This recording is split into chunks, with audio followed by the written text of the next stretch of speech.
Cześć, witaj serdecznie na moim kanale Polka w Ameryce. Dzisiaj zabrałam Was na NoHo, czyli North of Houston Street, północ ulicy Houston. Znacie na pewno Soho, czyli to jest South of Houston Street, czyli południowa część od ulicy Houston. Natomiast tutaj pójdziemy sobie na spacer i opowiem Wam, co mnie zaskoczyło w mieszkaniu w Stanach Zjednoczonych. Wiadomo, dużo się słyszy o Stanach Zjednoczonych, człowiek rośnie w tej kulturze, nawet w Polsce, natomiast wciąż były rzeczy, które mnie naprawdę zaskoczyły po przeprowadzce tutaj. Także w dzisiejszym odcinku z NoHo mówię Wam o 10 takich czynnikach, które mnie zaskoczyły w życiu codziennym w Stanach Zjednoczonych. Zapraszam.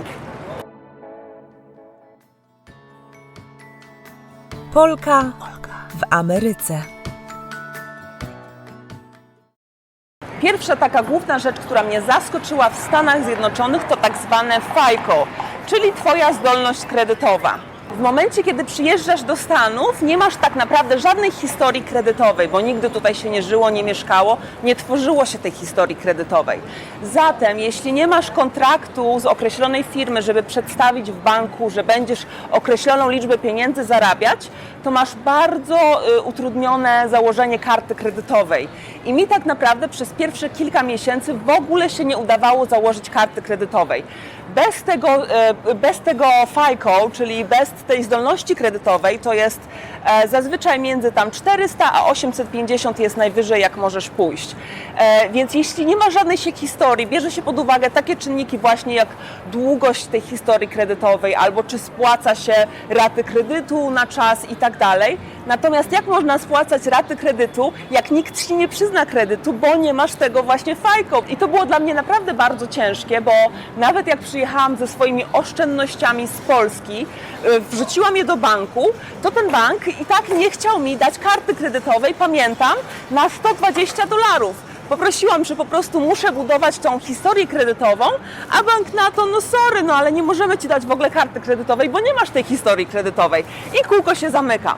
Także to był duży problem i powiem Wam szczerze, że na ten etap, w tym momencie 7 lat po tym, jak się tu przeprowadziłam, mam 4 albo 5 kart kredytowych, ale nigdy nie wyrobiłam sobie karty w tym banku, który nie chciał mi dać karty kredytowej za $120.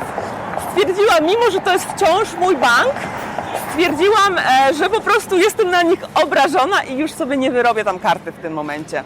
Kolejny czynnik to, nie wiem czemu tak mi się przytrafiło, ale wielokrotnie jak pisałam jedynkę z takim, wiecie, ogonkiem, jak normalnie uczyliśmy się w Polsce, to wielokrotnie wpisywali 7 w system, więc czasem na przykład mój numer telefonu był źle wpisany w jakimś systemie. Więc to jest też coś, co mnie zaskoczyło w życiu w Stanach, że tą jedynkę piszą w ten sposób, tak jakby duże I. Więc też się teraz w ten sposób nauczyłam pisać, ponieważ wielokrotnie muszę wypełniać różne formularze, jak to wiadomo, biurokracja, jak w każdym kraju. Natomiast tej jedynki już nie mogę pisać tak, jak pisałam w Polsce. Taka ciekawostka, rzecz, której nie wiedziałam wcześniej o życiu w Stanach.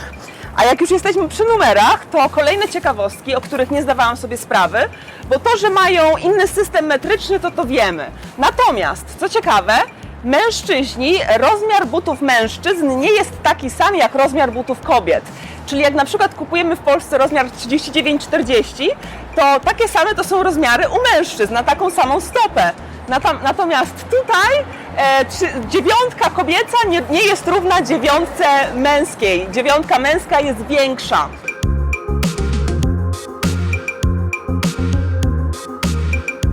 Jeszcze jedna ciekawostka związana z numerami dotyczy pięter.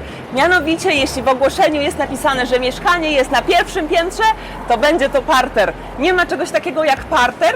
Podobnie, jeśli jest wysoki budynek, to najczęściej nie ma 13 piętra, no bo pechowe.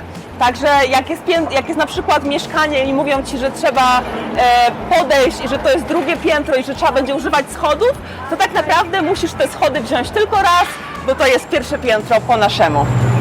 Jak ożywiłam w tym momencie knajpę, bo większość w tym momencie knajp ma swoje ogródki, zwłaszcza tutaj w NoHo, w Soho, w tych okolicach. To wygląda jak u nas w Polsce, natomiast dla Nowego Jorku jest to nowość. W każdym razie, jak już mijam te knajpy, to Wam powiem o alkoholu, co mnie strasznie zaskoczyło. Mianowicie w sklepie spożywczym nie kupisz mocniejszego alkoholu niż piwo. Rzadko kiedy trafisz chociażby na winko, o wódce to już w ogóle zapomnij. Są specjalne sklepy alkoholowe, ale miałam też jeden odcinek, gdzie zabrałam Was do amerykańskiej apteki. To wyobraźcie sobie, że w amerykańskich aptekach jeszcze do niedawna można było kupić nie tylko papierosy, ale i właśnie alkohole i po wino ludzie na przykład albo po piwo szli do apteki. Także taka jest historia alkoholu w USA. Ja w ogóle przyjechałam tutaj na Noho zupełnie spontanicznie, żeby nagrać ten odcinek i słuchajcie, widzę właśnie, że są poustawiane ciężarówki, także tutaj coś w tym momencie kręcą, widzę, że tu jest więcej, a może kogoś spotkam znajomego z planów, nie wiadomo. W Nowym Jorku często można właśnie spotkać te ciężarówki filmowe i tam w środku są na przykład rekwizyty, kable, jest toaleta na kółkach też, także wszystko w tych po prostu ciężarówkach jest. Kolejny taki czynnik to w sumie powinnam była o tym wiedzieć i pewnie Wy o tym wiecie, ale w sumie nie wiedziałam. Nie wiedziałam, że daty pisze się na odwrót, czyli najpierw się podaje miesiąc, potem dzień, a później rok. Także wielokrotnie musiałam się przejechać oczywiście na tym, że zamiast 6 dałam 7, zamiast 9 dałam 8 i tak dalej. Także miałam często takie sytuacje, że przez przypadek zapomniałam i po europejsku pomyślałam i napisałam, a jest na odwrót. Najpierw jest miesiąc, później dzień, a później rok.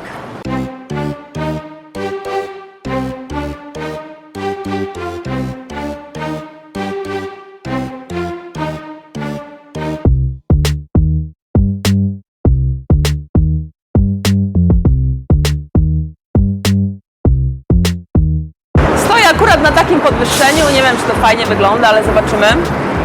Jest coś jeszcze, na co uwagę zwrócił mój kolega w sumie, z czym się zgadzam, że faktycznie tak jest i że nie wiedziałam, że tak jest. Mianowicie wszyscy oczekują napiwków. Tutaj dawanie napiwków w usługach jest normalne i każdy oczekuje minimum 15, a nawet 20-25% za każdą usługę, obojętnie czy jest to kelner w knajpie, czy jest to osoba, która na przykład, tak jak ja w kasyno pracuję i wygrywasz na jej stoliku, to ja zawsze oczekuję od osoby, która wygrywa, zawsze oczekuję tego napiwku. Podobnie jest na przykład masaże, albo kosmetyczki, jakieś manikiurzystki, każda usługa, każdy zawsze oczekuje co najmniej tych 15% napiwku. Kolejna taka rzecz to w sumie była też w odcinku o największych absurdach ze Stanów Zjednoczonych, mianowicie szpary w łazienkach, które sprawiają, że absolutnie nie można mieć intymności i prywatności, ponieważ no widać po prostu z zewnątrz, kto siedzi na kibelku i co robi. Nieprzyjemne. Akurat kończy się szkoła i widać za mną sesję dziewczyny w tym takim specjalnym wdzianku na zakończenie szkoły. Słuchajcie, jeszcze jedna rzecz, o której nie wiedziałam, a która wydaje mi się absurdalna, źle rozwiązana, to kwestia jazdy samochodem, mianowicie po lewej stronie nie jadą ci, którzy jadą najszybciej.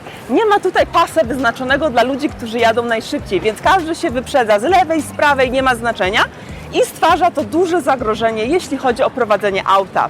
Doszłam właśnie do Washington Square Park, jednego z najpiękniejszych parków tutaj na południu Manhattanu.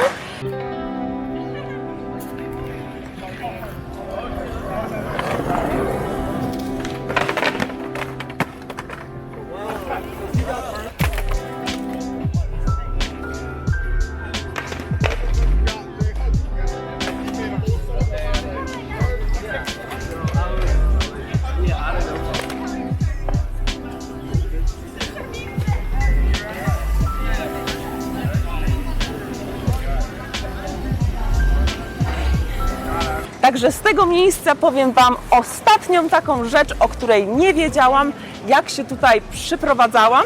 I tą rzeczą jest właśnie jedzenie, coś, o czym często wspominam. Mianowicie wiedziałam, że w Stanach je się tłusto i że ludzie są bardziej otyli niż w innych krajach i że jest taki bardziej właśnie kultura fast foodu. Natomiast to, czego nie wiedziałam, to to, że warzywa i owoce mają bardzo zły, słaby smak. nie mają pełnego, wyrazistego, soczystego smaku. Są tak jakby spłaszczone, jakby dodawało się plastik albo papier, albo wody bardzo dużo do każdego pomidora, ogórka, rzodkiewki, papryki, you name it. Każda rzecz naprawdę nie ma takiego prawdziwego smaku, jaki jest w Europie. Dziękuję Ci bardzo, że jesteś, dziękuję za obejrzenie tego odcinka. To było te 10 rzeczy, które najbardziej mnie zaskoczyły, jak się tutaj przeprowadziłam. Dziękuję i do zobaczenia w kolejnym odcinku. Na razie, pa!